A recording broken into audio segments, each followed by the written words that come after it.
Welcome to this part of The Grinch's Daughter.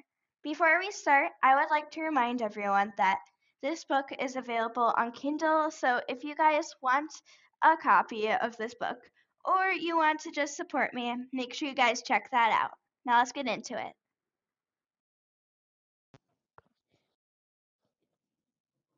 The Grinch's Daughter, Part 1. Chapter 1, Whoville's Mystery Kid. Most kids in Whoville were all about singing, dancing, and finding new ways to sprinkle happiness on everything. But not me. My name is Zella, and I guess you could say I stick out like a broken Christmas light in the middle of a sparkling strand. Green skin? Check. Teal hair? Double check. And if that wasn't enough to turn heads, my dad is also the Grinch. Yes, the same one who tried to swipe Christmas a few years ago. You might think that would make me infamous, but most Who's just pretend that I don't exist. Not Louise, though. Louise is my best friend and my partner in crime, and possibly the coolest person ever. She has dark skin, gray hair that looks like storm clouds, and a wardrobe that basically is a giant tribute to the color purple. She's the only person who doesn't treat me like some sort of leftover holiday decoration. Stella, hurry up! We're gonna be late for the snowball slam. Louise calls from the bottom of Mount Crumpet, where she is leaning against her sled. I peek over the edge of the snowy cliff where I had been hiding. Do we have to go? You know that they're gonna stare at me. Louise rolls her eyes and crosses her arms. Who cares? They're just jealous because you're like 10 times cooler than them. Now get down there before I have to come up there and drag you. With a sigh, I grabbed my sled, a rickety hand-me-down thing Dad had built out of scrap wood, and made my way down to Louise. She gave me one of her famous "You've got this" smiles and handed me a purple scarf. Here, she said, you'll look like a boss. I wrapped the scarf around my neck and took a deep breath. Louise was right. Who cared what the other kids thought? If they didn't like me, that was their problem, not mine. Chapter 2. Trouble on the Slopes. The Snowball Slam was one of Whoville's biggest winter events. Kids from all over gathered at the base of Mount Crumpet to race sleds, build forts, and, of course, have epic snowball fights. Louise and I weren't exactly what you'd call sportsy, but we loved to watch the chaos unfold. As soon as we arrived, the stares started. Whispers, too. I caught snippets of conversations as we passed. That's her, the Grinch's kid. Did you see her skin? It's so green. I heard she lives in a cave with bats. Louise shot me a look. Ignore them. They're just mad that you're not boring like they are. Before I could reply, a snowball whizzed past my head and exploded against a nearby tree. A group of older kids burst out laughing. Nice dodge, Grinchling, one of them yelled. Louise clenched her fists. Do you want me to throw something back? Because I will. No, it's fine, I said quickly. It's let's just find a quiet spot to watch the races. We found a spot near the finish line and we settled in to watch the sled zoom by. For a while, it was actually fun, but then something weird happened. One of the sleds veered off course and headed straight for a patch of thin ice on the frozen river. The kid riding it, a scrawny boy named Finn, looked terrified.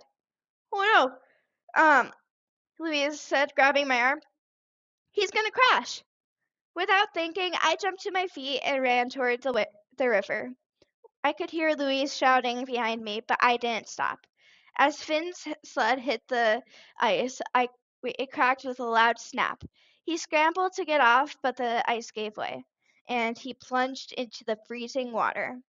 I didn't hesitate diving onto the ice. I crawled towards the hole and reached out to grab him. My green skin probably looked even greener against the pale blue ice. But I didn't care. Finn's fingers were icy cold as I pulled him up, dragging him back to solid ground. By the time we reached safety, a crowd had gathered. Everyone stared at me with wide eyes. Finn's teeth were chattering, but he managed to croak out a weak "thank you." Louise was the first to break the silence. That was amazing! She threw her arms around me. The rest of the crowd didn't seem to know what to do. Some of them looked impressed, others just looked confused. For the first time, I didn't care what they thought. I'd done something good, and that was enough for me. Chapter 3. A hero? Me? The next morning, I woke up to find a basket of cookies outside the cave. There was a note attached that read, "Thank you for saving Finn. You're braver than any who." I stared at the note for a long time. Maybe, just maybe, Whoville was starting to see me as more than just the Grinch's daughter. And maybe, just maybe, I was starting to see myself that way too. Later that afternoon, Louise came over with her purple sled and a huge thermos of hot cocoa. "All right, Zella," she said, plopping down on the rocky floor of the cave. "You're officially Whoville's newest hero. How does it feel?" I shrugged, trying to play it cool. "It's weird, I guess. I'm not used to people being nice to me." Louise rolled her eyes. "You'll get used to it. I heard Finn's parents are planning on throwing a thank you party for you." My eyes widened. "A party? What? No, wait, I can't." "You can and you will," Louise interrupted. "Think of it as a chance to show everyone how awesome you are. Plus, there'll probably be cake." I groaned and thought of standing in front of a crowd. The thought of standing in front of a crowd made my stomach twist. But but, but Louise's enthusiasm was contagious. "Fine," I said, "but you're coming with me." "Duh," Louise said with a grin. "What kind of best friend would I be if I didn't?" As the day of the party approached, I started to feel a little less nervous and a little more excited. Maybe this was my chance to finally fit in, not by changing who I was, but by showing everyone that being different wasn't such a bad thing after all. Chapter 4. The Party.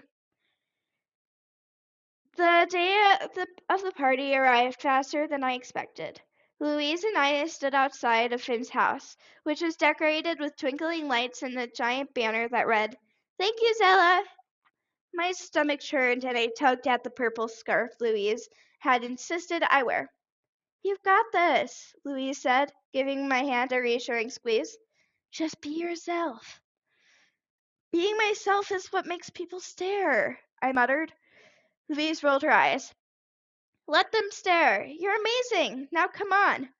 She dragged me inside, where a crowd of Whos had gathered. Finn and his parents rushed over to greet us. Finn was buckled up. Wait, Finn was bundled up in a thick sweater, and his cheeks were red. But he looked better.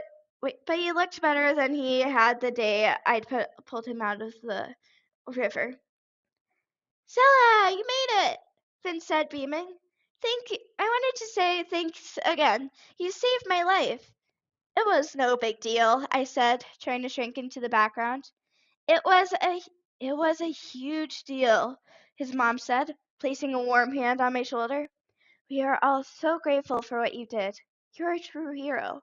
The word hero made my cheeks heat up. I wasn't used to compliments, and I wasn't sure how to handle them. But before I could say anything, Louise clapped her hands. "All right, where's the cake?" she asked, grinning. "I came here for the sugar." Everyone laughed, and the tension I'd been feeling started to melt away. Finn led us to the table piled high with snacks. Louise wasted no time diving into the desserts. I hung back, still feeling a little out of place. But it wasn't long before other kids started to approach me. "Hi, Zella," one girl said. "That was really brave what you did for Finn." "Yeah," another boy chimed in. You're like a superhero or something." I blinked, unsure what to say. These were the same kids who used to whisper behind my back. Now they were being nice. It felt strange, but also kind of good. By the end of the party, I found myself laughing and talking with other kids. Even the older ones who had thrown snowballs at me seemed impressed. For the first time, I felt like I belonged. Not because I was trying to fit in, but because I was being myself. Chapter 5, A New Beginning. The next day, Louise and I sat on the edge of Mount Crumpet, looking down at Whoville. The sun was setting, casting a golden glow over the snowy landscape. Can you believe it? I said, hugging my knees to my chest. They actually like me. Of course they do, Louise said, nudging me with her elbow. You're awesome. It just took them a while to realize it. I smiled, feeling the warmth in my chest that had nothing to do with the hot cocoa I was sipping.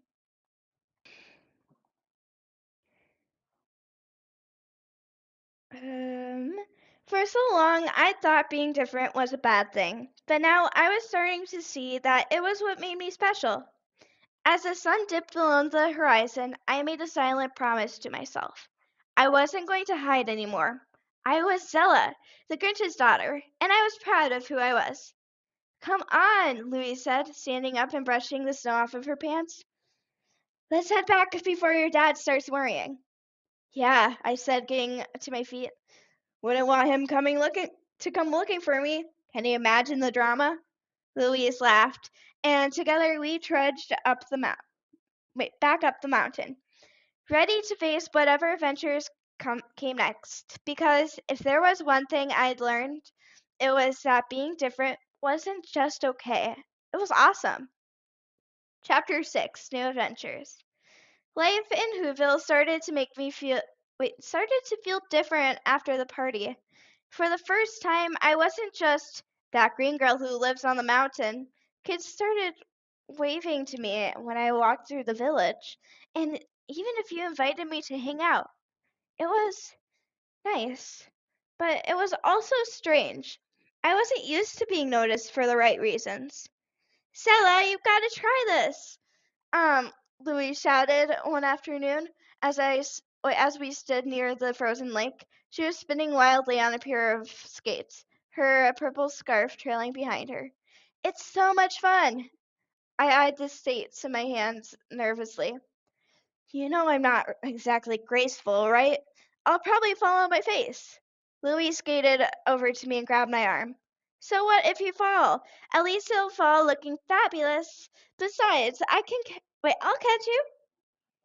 With a deep breath, I slid my feet into the skates and wobbled onto the ice. It was slippery and terrifying, but Louise stayed close, holding my hand as I took my first unsteady steps. By the end of the afternoon, I wasn't exactly a pro, but I managed to stay upright for most of the time. You're a natural, Louise said, grinning. Well, maybe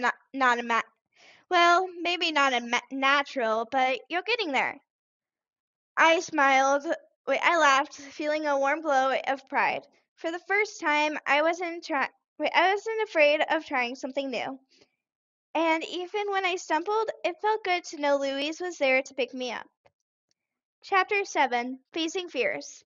One crisp morning, a knock echoed through our cave. Dad looked up from his tinkering, his bushy eyebrows furrowing. Who could that be? I shrugged and opened the door to find Finn and a group of kids standing outside holding a sled. Hey, Zella, Finn said, his breath puffing in the cold air. We're having a sled race down Crumpet Ridge. You should join us. I blinked in surprise. Me? In a race? Are you sure? Of course we're sure, said a girl with red earmuffs. You've got to show off that rickety sled of yours. For a moment, I hesitated.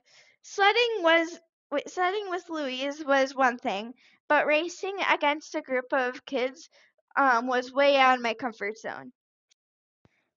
Thank you guys so much for listening to this part of my story, The Grinch's Daughter. Um, Make sure you guys like, comment, and subscribe, and I will see you in the next part. See you there.